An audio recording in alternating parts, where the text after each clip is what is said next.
નમસ્કાર, હું છું સંજય શાહ. ધી લોકસત્તાના વિશેષ કાર્યક્રમ આજની વાતમાં આપનું સ્વાગત છે. આજે આપણે વાત કરીશું ચાઇનાની પ્રોડક્ટને બાયકોટ કરવા માટેની અપીલ કરનાર સોનમ વાંગચુકની. એને અપીલ શું કરી છે, શું કામ એને અપીલ કરવાની જરૂરિયાત પડી, તેના પર નજર નાખીશું. સમગ્ર વિશ્વમાં કોરોના વાયરસના ફેલાવા માટે જેને જવાબદાર ઠેરવવામાં આવી રહ્યું છે તે ચાઇના હવે બોખલાઈ ઉઠ્યું છે. વિશ્વના દેશો તેનો બહિષ્કાર કરી રહ્યા છે, તેની પ્રોડક્ટો લેવાનો ઇનકાર કરી રહ્યા છે. આ કારણથી ચીનમાં આંતરિક વિરોધ ઊભો થયો છે અને આ વિરોધને ડામવા માટે અને ચીનની પ્રજાનું ધ્યાન ભટકાવવા માટે ચીનના સન્મુખત્યાર શાસકોએ ભારતીય સીમાડા પર છેડછાડ શરૂ કરી છે. એ સિક્કિમ હોય, લદ્દાખ હોય, અક્સાઈ ચીન હોય કે પછી નેપાળનો નકશો બદલવાની વાત હોય, આ તમામ પાછળ ચીનની મેલી મુરાદ ભારતની જનતા સામે ખુલ્લી પડી ગઈ છે.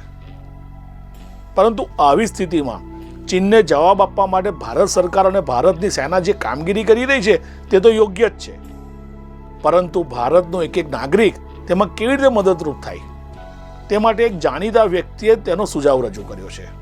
જી હા, જો આપણે બધાએ 3 ઇડિયટ પિક્ચર જોયું હોય ને તો તેમાં ફુંગસુંગ વાંગડુનું જે કેરેક્ટર જેના પર આધારિત છે તે સોનમ વાંગચુક એટલે કે કાશ્મીર ને લદ્દાખની ઘાટીઓમાં શિક્ષણ ક્ષેત્રે પોતાની સેવા આપતા સાયન્ટિસ્ટ એવા સોનમ વાંગચુકે ચીનની મેલી મુરાદને ઊંધી પાડવા માટે એક સુઝાવ રજૂ કર્યો છે. તેને એવું કીધું છે કે ચીનને આર્થિક મરણતોલ ફટકો મારીશું ને તો તે ભારત સરકારને સીધી મદદ થશે. પ્રધાનમંત્રી નરેન્દ્ર મોદીએ આત્મનિર્ભર બનવા માટેનો જે અપીલ કરી છે, સ્વદેશી અપનાવવાની જે અપીલ કરી છે, તેની શરૂઆત દરેક વ્યક્તિ પોતાની રીતે કરી શકે છે અને આ માટે તેને કેટલાક સુઝાવ આપતા એક વિડીયો પ્રસિદ્ધ કર્યો છે. એની વાત પર જો નજર નાખીએ ને તો તેઓએ કીધું છે કે સૌથી પહેલાં તો આપણે ચાઇનીઝ એપ્લિકેશન્સ એટલે એપ જે કોઈ બી યુઝ કરતા હોય તેનો માત્ર 7 દિવસની અંદર નિકાલ કરી દેવો જોઈએ. એટલે કે આવી તમામ એપને અનફોલો કરી દેવી જોઈએ. તમારી સિસ્ટમમાંથી અનઇન્સ્ટોલ થવાની આ શરૂઆત થશે એટલે ચાઇનાને આ પહેલો ફટકો હશે અને આ પ્રક્રિયા 7 દિવસમાં પૂરી કરવાની છે.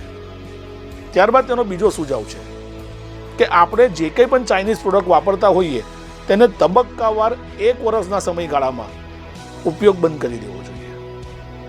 આ રીતે આપણે જો ચાઇનાને ફટકો મારીશું તો એ ભારત સામે આંખ પણ ઊંચી નહીં કરી શકે. સૌપ્રથમ આપણે વાત કરીએ ચાઇનાની એપનો.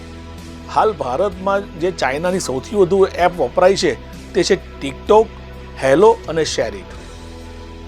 એક અંદાજ મુજબ ભારતના 50 કરોડથી વધુ લોકો ટિકટોક વાપરે છે, જ્યારે શેરિટ એપ પણ એટલી જ વપરાય છે.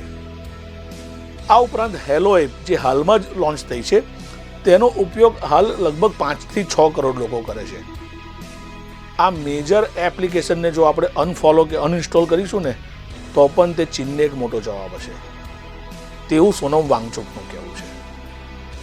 ભારત દેશનો દરેક નાગરિક જો ભારત સરકાર અને ભારત સેનાની આ લડાઈમાં જોડાવા માંગતો હોય ને તો આ રીતે શરૂઆત થઈ શકે છે. नमस्कार, सलाम और जूले. मैं हूं सोनम वांगचुक लद्दाख से. आप में से कुछ लोग हमें जानते होंगे हमारे शिक्षा सुधार के कामों के बारे में या फिर पर्यावरण के काम में आई स्तूपा, आर्टिफिशियल ग्लेशियर जैसे कामों के लिए या फिर आई लिव सिंपली जैसे ग्लोबल मूवमेंट्स जो कि सादा जीवन अपनाकर क्लाइमेट चेंज को रोकने के लिए लोगों को प्रेरित करती है.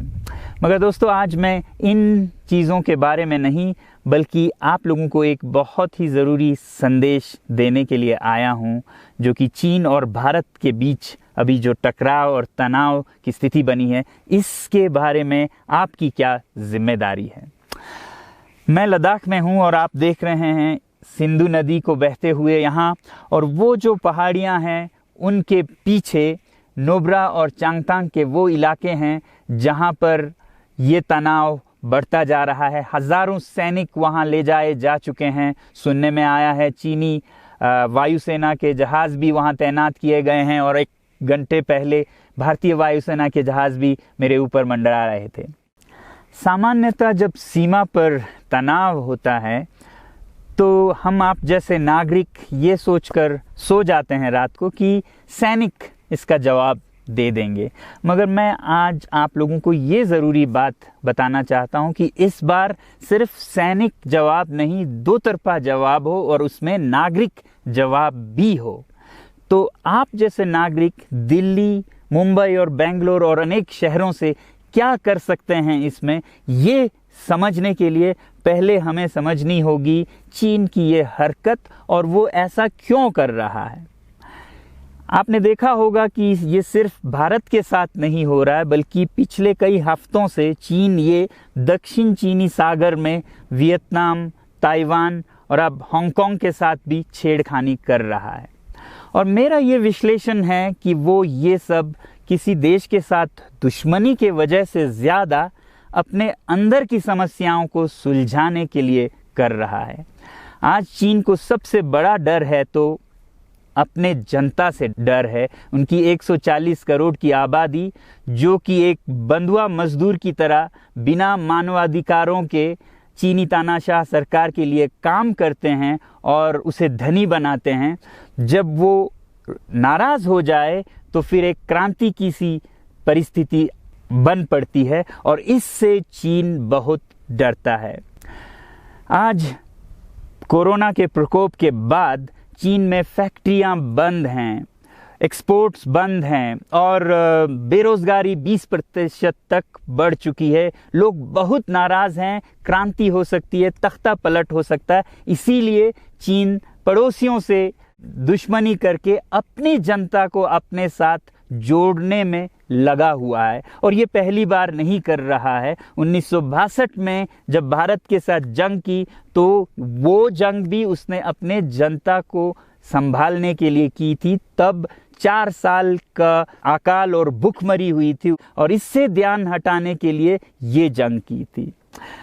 चीन के लिए अपनी जीडीपी और जो खुशहाली है उसे बढ़ाते रहना बहुत ही ज़रूरी है और जिस दिन जीडीपी घट जाए वहाँ की जनता क्रांति के लिए तैयार है। मैं तो कहता हूँ कि इस बार भारत की बुलेट पावर से भी ज़्यादा वॉलेट पावर काम आएगी। जो नागरिक पैसा खर्चते हैं चीन के सामान को खरीदने में, ज़रा सोचिए, हम आप भारतीय उद्योग को मारकर चीन से मूर्तियों से कपड़ों तक हर साल 5 लाख करोड़ के सामान खरीदते हैं और फिर यह पैसा आगे जाकर हमारे सीमा पर हथियार और बंदूक बनकर हमारे सैनिकों के मौत का कारण बन सकती हैं। तो इसलिए अगर हमारे देश के 130 करोड़ लोग और 3 करोड़ जो भारतीय बाहर के देशों में हैं, सब मिलकर भारत में और बल्कि दुनिया भर में एक boycott made in China movement या अभियान शुरू करते हैं, तो आज दुनिया भर में चीन के प्रति रोष है।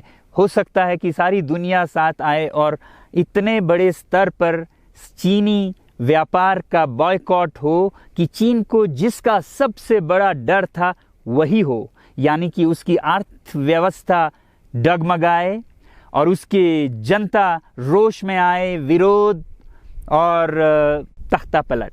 और अगर हम ऐसा नहीं करते हैं तो कितनी बदनसीबी की बात होगी भारत के लिए, ज़रा सोचिए। एक तरफ हमारे सेना सीमा पर जंग लड़ रही होगी और दूसरी तरफ हम आप चीनी सामान, मोबाइल से लेके कंप्यूटर्स, कपड़ों से लेके खिलौनों तक को खरीद कर उनकी सेना को पैसा भेज रहे होंगे, चीन की सेना को। ये तो हुई हार्डवेयर की बात। दूसरी तरफ हमारी युवा चीनी सॉफ्टवेयर, एप्स, गेम्स जैसे टिकटॉक, शेयरिट, इन सब में मस्त, उन्हें दूसरी तरफ से करोड़ों करोड़ों का पैसा भेज रहे होंगे। तो इसलिए बहुत ज़रूरी है कि हम एक नागरिक जवाब ज़रूर दें और इसे एक अभियान बनाएं, ग्लोबल मूवमेंट की तरह। ये बॉयकॉट मेड इन चाइना का जो अभियान है वो भारत के लिए भी एक वरदान साबित होगी। जैसा कि हमारे प्रधानमंत्री ने एक विजन हमें दिया था स्वावलंबन का, सेल्फ रिलायंस, वो तब हो सकता है जब हमारे अपने उद्योग फलें फूलें। और जब हम बॉयकॉट करते हैं इन सामान का तो अपने देश के उद्योग का, उत्पाद का हम प्रयोग करेंगे और उससे मजदूरों को रोजगारी मिलेगी और सारा देश खुशहाल होगा। बजट होगा कि हम और अच्छी तरह से टक्कर ले सकें सीमा पर भी। तो इसके लिए मैं आप लोगों से अपील करता हूं कि जहां तक ऐप्स और सॉफ्टवेयर की बात है तो हमारे युवाओं को 1 हफ्ते में उन्हें अनइंस्टॉल करना चाहिए। Boycott made in China, software in a week and hardware in a year. क्योंकि साजो सामान के लिए वक्त लगेगा हमारे अपने देश से और बाहर से विकल्प निकलने तक, तो उसे हम 1 साल के अंदर कर सकते हैं। तो ये हम न सिर्फ अपना प्रतिज्ञा करें बल्कि 100 और लोगों को इसके बारे में समझाएं, शेयर करें सोशल मीडिया पर, और हमारी जो मीडिया है वो जनता तक, देश के कोने कोने तक पहुंचाए। और जैसे ही इसका असर दिखने लगेगा, इंटरनेट से ऐप्स लाखों में करोड़ों में अनइंस्टॉल होंगे, तो चीन को संदेश साफ जाएगा और यही एक तरीका उसे मेज पर पહોंचा શકે। સોનમ વાંચુકનો આખો આ વિડીયો ખૂબ વિસ્તારથી સમજાવેલો છે અને આ વિડીયો જોયા પછી આપને પણ એમ થયું હશે કે આપણે પણ ચીન સામેની લડતમાં ભારત સરકારને ભારતની સૈન્ય સાથે જોડાઈ શકીએ છીએ। તો આપણે સૌએ એમાં ભાગીદાર થવું જોઈએ, એમાં જોડાવું જોઈએ। તમે અમારો આ વિડીયો જો યુટ્યુબ પર જોઈ રહ્યા હોવ તો તરત જ અમારા યુટ્યુબ ચેનલને સબસ્ક્રાઇબ કરો અને નવા વિડીયોના અપડેશન માટે બેલ આઇકોન દબાવવાનું ભૂલશો નહીં। જો તમે અમારો આ વિડીયો ફેસબુક પર જોઈ રહ્યા હોવ તો અમારા પેજને લાઇક કરો। વધુ અપડેટ માટે theloksata.com ની વિઝિટ કરવાનું ભૂલશો નહીં।